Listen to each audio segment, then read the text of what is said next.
بسم اللہ الرحمن الرحیم۔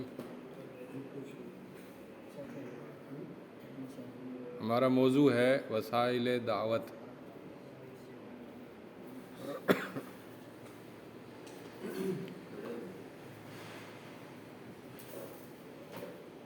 وسائل دعوت عبد الرحمن عبد الخالق کا جو رسالہ اصول الدعوہ ہے اس کا یہ آخری موضوع ہے وسائل دعوت۔ وسائل وسیلے کی جمع ہے اور اس کا معنی ہے مقصد تک پہنچنے کا ذریعہ۔ دعوت مقصد ہے اور اس مقصد تک پہنچنے کے لیے جو ذریعہ اختیار کیا جائے اسے وسیلہ کہتے ہیں۔ جیسے خط بھیجنا دعوت کا وسیلہ ہے، جیسے خطبہ جمعہ دعوت کا وسیلہ ہے، اسی طرح کوئی مضمون لکھنا کالم نگاری دعوت کا وسیلہ ہے۔ تو یہ وسائل دعوت پر آج ہماری گفتگو ہوگی۔ وسیلے کا حکم یہ ہے کہ یہ اصلاً مباح ہے۔ دنیا کے جتنے وسائل ہیں دین کی نشر و اشاعت کے، دعوت اور تبلیغ کے، اصل میں یہ مباح ہے، الا یہ کہ حرمت کی کوئی دلیل آ جائے۔ اگر حرمت کی دلیل نہ آئے تو پھر ہر وسیلہ چاہے نیا ہو پرانا ہو وہ حلال ہے اور جائز ہے۔ مثال کے طور پر پہلے لاؤڈ سپیکر نہیں ہوتے تھے، مائک نہیں ہوتا تھا، اب لاؤڈ سپیکر اور مائک آ گئے تو اس کی حرمت کی کوئی دلیل نہیں ہے، اس لیے یہ حلال ہے۔ پہلے ریڈیو نہیں ہوتے تھے، اب ریڈیو آ گیا تو ریڈیو کے ذریعے اگر دعوت تبلیغ کا موقع ملے تو یہ حلال ہے، کوئی حرج نہیں ہے۔ شیخ عبدالعزیز بن باز حافظ اللہ کہتے ہیں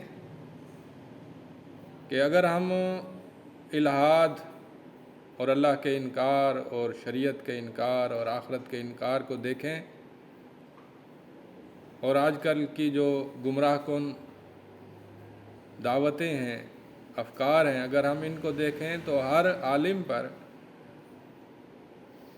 اور ہر حاکم پر یہ لازم اور فرض ہو جاتا ہے کہ وہ اللہ کے دین کی تبلیغ کریں جتنی طاقت ہو، جتنا ممکن ہو، تحریری اعتبار سے بھی، تقریر اور خطابت کے اعتبار سے بھی، اور میڈیا کے وسائل اور ذرائع کے اعتبار سے بھی، اور ہر وہ وسیلہ جو وہ اختیار کر سکتے ہیں اس کے ذریعے دین کو پھیلائیں۔ اور یہ اتنا ضروری اور اہم ہے کہ اس سلسلے میں سارے اکٹھے ہو جائیں اور ایک دوسرے کے ساتھ کندھے سے کندھا ملا کر دین کو پھیلانے کی کوشش کریں، یہ ضروری ہے۔ بعض اوقات لوگ حرام وسیلے اختیار کر لیتے ہیں، حرام وسیلے، مثال کے طور پر موسیقی، گانے اور موسیقی کے ذریعے دین کی دعوت دینا یہ حرام ہے۔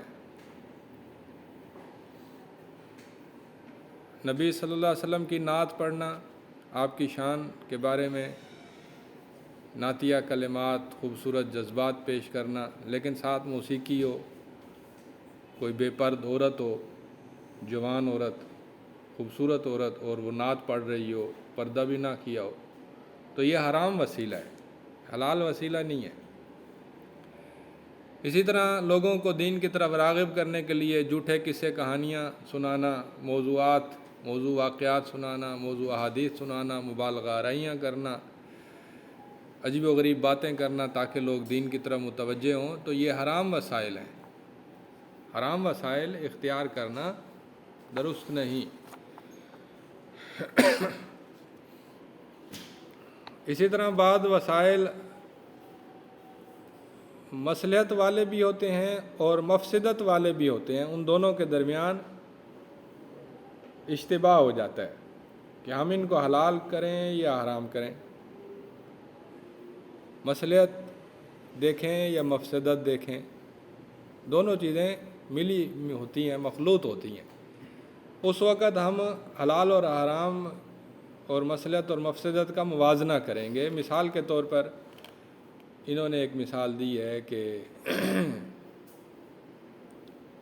ڈیموکریسی جمہوریت کے ماتحت جو پارلیمنٹ ہیں ان کے ماتحت جا کر حصہ لینا، انتخابات میں حصہ لینا، پارلیمنٹ میں پہنچنا اور وہاں پھر دین کی دعوت تبلیغ کرنا۔ اسی طرح سے جو مختلف پیشہ ورانہ تنظیمیں ہیں، سوسائٹیاں ہیں اور ایسوسیشنز ہیں، اتحاد ہیں، ان کے اندر شامل ہونا تاکہ وہاں دعوت تبلیغ کی جائے۔ یہ مسائل اور مفاسد کا موازنہ کرنے کے بعد اندازہ ہوگا کہ اگر ہم واقعی فائدہ اٹھا سکتے ہیں اور فائدہ زیادہ ہے، نقصان کم ہے تو پھر کریں گے، اور اگر فائدہ بالکل نہ ہو، نقصان بے تحاشا ہو تو پھر نہیں کریں گے۔ اس کا انحصار قوت اور مواقع پر ہے، استطاعت پر ہے۔ تو یہ تھا ہمارا مبادیات، وسائل دعوت کا حکم، اس کا معنی اور حرام وسائل کی چند مثالیں۔ اس کے بعد اگلا جو ہے وہ ہے دعوت کے وسائل کبریٰ۔ دعوت کے کچھ وسائل ہیں صغریٰ جو نجی سطح پر، انفرادی سطح پر ہوتے ہیں، اور دعوت کے کچھ وسائل ہیں بڑے بڑے وسائل، کبریٰ وسائل۔ تو ان میں سب سے بڑا جو وسیلہ ہے وہ قرآن مجید ہے۔ قرآن پڑھیں، پڑھائیں، نشر و اشاعت کریں، تقریروں میں اسے زیادہ سے زیادہ استعمال کریں، اس کی مہارت حاصل کریں۔ یہ دعوت اور تبلیغ کا سب سے بڑا وسیلہ ہے۔ نبی صلی اللہ علیہ وسلم فرماتے ہیں کہ جتنے نبی آئے پچھلے، وہ سب کے سب دعوت کا کام کرتے، اور لوگ ان کی دعوت کو قبول کر کے ان کے ہاتھ پر ایمان لاتے تھے۔ لیکن جو مجھے قرآن دیا گیا ہے نا، قرآن کے مثل جتنی مخلوق ایمان لائی ہے، اتنی پچھلے نبیوں کو یہ فضیلت حاصل نہیں ہو سکی۔ ما من الانبیاء نبی الا اوتی ما مثلہ آمن علیہ البشر۔ پچھلے نبیوں کو جو معجزے دیے گئے اس کے مطابق وہ ایمان لائے۔ وَإِنَّمَا كَانَ الَّذِي أُوتِيتُ وَحْيًا أَوْحَى اللَّهُ إِلَيَّ فَأَرْجُو أَنْ أَكُونَ أَكْثَرَهُمْ تَابِعًا يَوْمَ الْقِيَامَةِ۔ قرآن جو ہے یہ عذر ختم کرتا ہے، باطل کا بھیجا نکالتا ہے، دلوں کے اندر داخل ہو جاتا ہے، آنکھوں سے آنسو نکلنے لگ جاتے ہیں اور مردہ دل زندہ ہو جاتے ہیں اور بصیرت روشن ہو جاتی ہے۔ یہ سب کچھ قرآن کے ذریعے ہوتا ہے، اس لیے قرآن سب سے بڑا دعوت کا وسیلہ ہے۔ جیسے اللہ نے فرمایا وَكَذَلِكَ أَوْحَيْنَا إِلَيْكَ رُوحًا مِّنْ أَمْرِنَا۔ روحاً سے مراد وہ چیز جو زندہ کر دے مردوں کو، یعنی غافلوں کو زندہ کر دے۔ تو قرآن کو حفظ کرنا، اس کی فقاہت، اس کی تعلیم، اس کی نشر و اشاعت، اس کا ترجمہ، یہ دعوت اور تبلیغ کے ذرائع میں سے سب سے پہلا ذریعہ ہے۔ دوسرا ذریعہ سنت رسول صلی اللہ علیہ وسلم کی تعلیم اور نشر و اشاعت ہے۔ نبی صلی اللہ علیہ وسلم کی زندگی، آپ کا اسوہ، آپ کی احادیث اور کتب سیاستہ، ان کی تعلیم اور تدریس دعوت کے ذریعوں میں سے دوسرا بڑا ذریعہ ہے۔ تیسرا بڑا ذریعہ امامت کبریٰ ہے، سلطہ، حکومت قائم کرنا، جیسا کہ نبی صلی اللہ علیہ وسلم قرآن مجید میں آتا ہے الذین ان مکناہم فی الارض اقاموا الصلاۃ وآتوا الزکاۃ۔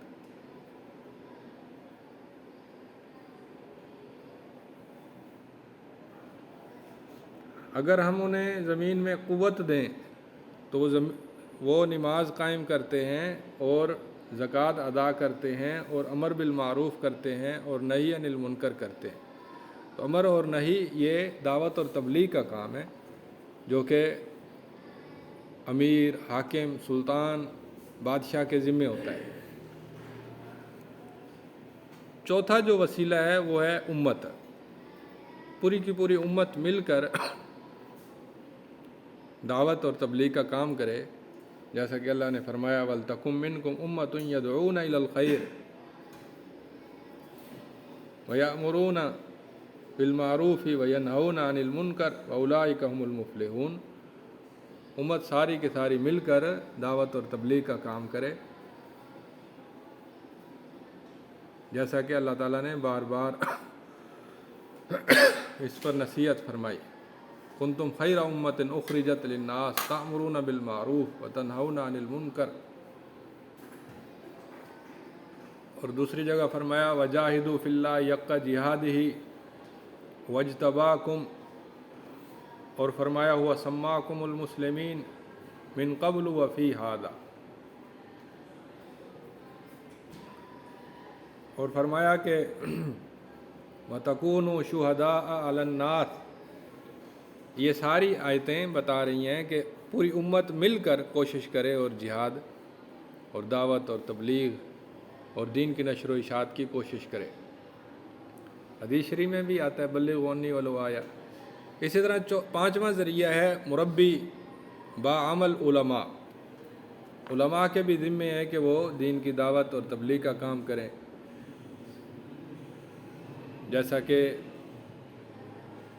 ہارون الرشید کے دور میں اور اس سے پہلے بھی بنو امیہ کے دور میں بھی علماء نے معاشرے کی اصلاح اور سدھار کے لیے بڑی محنتیں کی، تابعین، تبع تابعین، صحابہ کرام، بادشاہوں سے بھی زیادہ محنتیں کی، امت کی اصلاح کی پوری ذمہ داری نبھائی انہوں نے جو تابعین کے دور میں تھے۔ جیسے عبداللہ بن مبارک جب بغداد میں داخل ہوئے نا تو پورا بغداد ان کی زیارت اور ملاقات کے لیے اموڈ آیا۔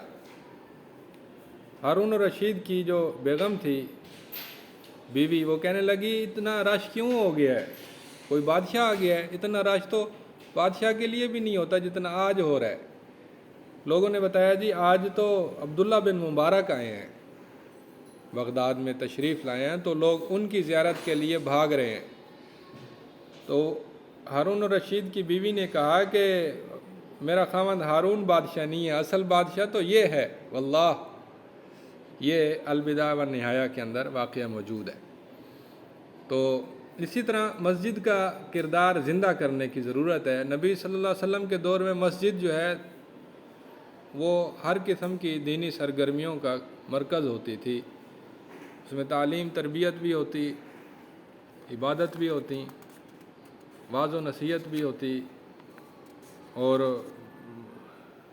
مجالس بھی قائم ہوتی، مذاکرے بھی ہوتے، اور جہاد کی ٹریننگ بھی ہوتی تھی، جیسا کہ حبشیوں نے وہاں پر ایک دفعہ نیزہ بازی کی، اور اس طرح سے دیگر کئی چیزیں تھیں۔ اور اگر ہم تاریخ کے اندر مسجدوں کا کردار دیکھیں تو بغداد کے اندر جو مسجدیں تھیں وہ بڑی زبردست بڑی مسجدیں، دمشق کے اندر جو مسجدیں تھیں، مسجد مکہ اور مدینہ کی مسجدیں، ان کا بہت بڑا کردار ہے کہ انہوں نے دین کی دعوت تبلیغ میں بہت شاندار ذمہ داری نبھائی ہے۔ مسجد نبوی، مسجد الحرام، جامع ازہر، جامع زیتونہ جو افریقہ کے اندر ہے، یہ بہت بڑی مساجد تھیں جنہوں نے اپنے دور کے اندر بہت بڑا کردار ادا کیا۔ اس کے بعد دعوت تبلیغ کا ایک ذریعہ زکوٰۃ اور صدقات کا اہتمام بھی ہے کہ ان کے ذریعے سے لوگوں کے دل مائل ہوتے ہیں اسلام کی طرف، مسلمان طاقتور ہوتے ہیں اور اسلام کی نشر و اشاعت ہوتی ہے۔ اسی طرح رمضان کا مہینہ یہ دعوت اور تبلیغ کا بہت بڑا ذریعہ ہے کہ اس مہینے میں اللہ تعالیٰ خیر کے دروازے کھول دیتے ہیں اور برائی کے دروازے بند کر دیتے ہیں۔ نیک لوگ اس مہینے کے اندر اپنے صدقات خیرات خرچ کرتے ہیں، اور لوگ دن کو روزہ رکھتے ہیں، رات کو عبادت کرتے ہیں، تو اس طرح سے لوگ مائل ہوتے ہیں دین کی طرف، تو یہ دعوت کا ذریعہ ہے۔ اسی طرح حج کا موسم ہے، جو لوگ حج پر جاتے ہیں اور وہ دور دراز سے پیسہ خرچ کر کے آئے ہوتے ہیں، ان کو اگر ہم دعوت تبلیغ کریں تو یہ بہت بڑا ذریعہ ہے دعوت اور تبلیغ کا۔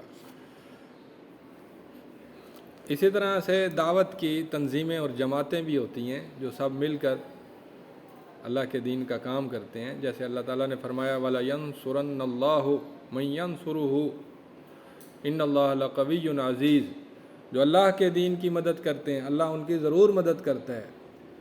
تو تعاون علی البر والتقویٰ کے تحت مل جل کر دین کی دعوت تبلیغ کرنا اور دعوت کی جماعت قائم کرنا، یہ بھی دین کا طریقہ ہے۔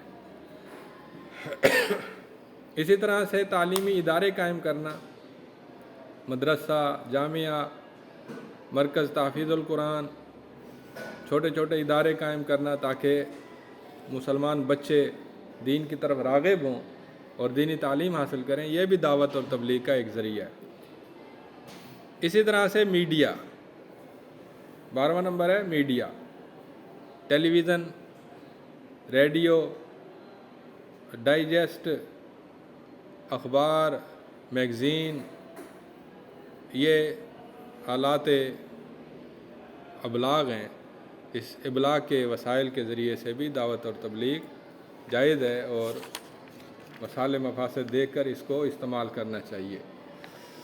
یہ تھے وسائل کبریٰ، اور اگر ہم چھوٹے چھوٹے وسائل دیکھیں، انفرادی وسائل، تو وہ بھی بے شمار ہیں، جیسے انفرادی طور پر رابطہ کرنا، دوستی لگانا اور اس دوستی کے ذریعے دعوت دینا، لوگوں کو کھانا کھلانا اور اس کھانا کھلانے کے ذریعے سے دعوت دینا، تاجر اپنے گاہک کو دعوت دے، سیر و سیاحت کرنے والا وہ گلی کوچوں میں دعوت دے سکتا ہے جہاں موقع ملے، خط و کتابت کے ذریعے شادی اور جنازے کے موقع پر لوگ اکٹھے ہوتے ہیں، وہاں پر دعوت دی جا سکتی ہے، شعر و شاعری اور ادب کے ذریعے دعوت کا کام کیا جا سکتا ہے، علمی پروگراموں کے ذریعے دعوت کا کام کیا جا سکتا ہے۔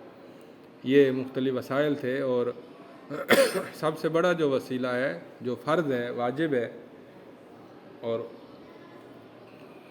وہ ہے خطبہ جمعہ اور درس کا طریقہ۔ اس کے لیے الگ انشاءاللہ بات چیت کریں گے۔ یہاں پر ہمارا موضوع ختم ہوتا ہے اور یہ کتاب بھی ختم ہو جاتی ہے۔